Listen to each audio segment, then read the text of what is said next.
Člověk chce vypadat pěkně nebo jako umělec. No jo, no. To je právě ten problém. Když mi řekne, že to nemám říkat, tak to neřeknu. Já mezi tím mám prostě pořád guláš, jak chci vypadat. Jsi ten poslední člověk, který by to měl vědět. Umělec? Nebo nějaký normální člověk prostě, no. Jako, to je hrozně složitý. Ale tak proč ty věci, co máš prostě v té první kategorii, tak je vůbec nenos do té druhé. Omez si to na nějak, třeba já mám tričko lankový koupí za 30 korun v sekáči a mám ho na to, abych ho mohla zašpinit. A ne košilu bílou, kterou obatikuju a pak bych ji zašpinila od oleje. No, to je dobrý, no, ale prostě já se dostanu do takové nálady, kdy si to prostě neuvědomuju, ne? Jako v podstatě ani co mám na sobě, na to, do čeho si to utírám.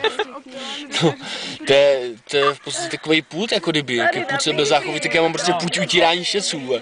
No, vezmu a utíru to do toho, co mám po ruce. Jako, byly časy, kdy jsem to ještě utíral třeba do hajzl papíru, ale potom mě to zakázali, protože hajzl papír byl moc drahý, takže jsem skončil s tím, no. A do čeho to má potom člověk jako utírat? Tak my máme podřezen takovou krabicu, kde máme prostě starý, třeba malý oblečení, vyřazený, prostě třeba co už se nenosí nějaký mikiny.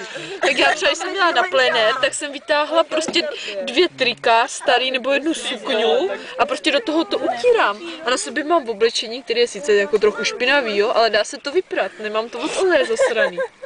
No, to mě napadlo takhle to dělat, no. Jenže my veškerý malý oblečení, co máme, tak se dává do takových těch, ne, jak jsou ty boxy, co se dávají do těch školek takových těch, no. Na charitu. Jo, charita je to. Do těch školek.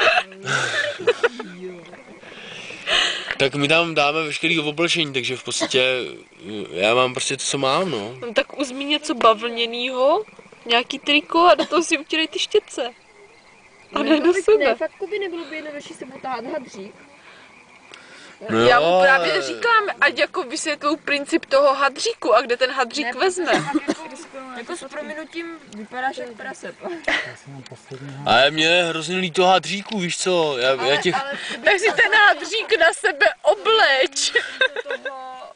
A můžu to potom otírat rovnou do oblečení. No jo, ale nebudeš mít košilí z první kategorie, ve třetí. To je během jednoho dne, jako. No vidíš.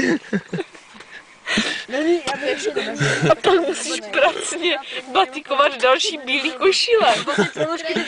Abys měl první kategorii. Tak ty ponožky těma roztírány a tabáky. To ničím nevypadáš, vždyť to znáš určitě, že to ničím nevypadáš, prostě ten olej. Terpentínem. Trochu, no, já s tím mám špatný zkušenost. A myslíš, že i když jako pračka pere vodou, takže prostě do pračky můžeš jako nalít místo prášku terpentín? Ne, Určitě ne. tak si na tu skvrnu naliju terpentín. A drhnu to, nebo ředidlo nějaký. No jo, ale přesně takhle, já jsem to ale zkoušel s kobercem, když jsem tam nalil jako skvrnu, tak jsem to zkoušel jako šudlat a vyčistil jsem ten pigment, modrej, červený, ale zůstal tam olejový flek. Tak co, tak děláme už přesun? Jo,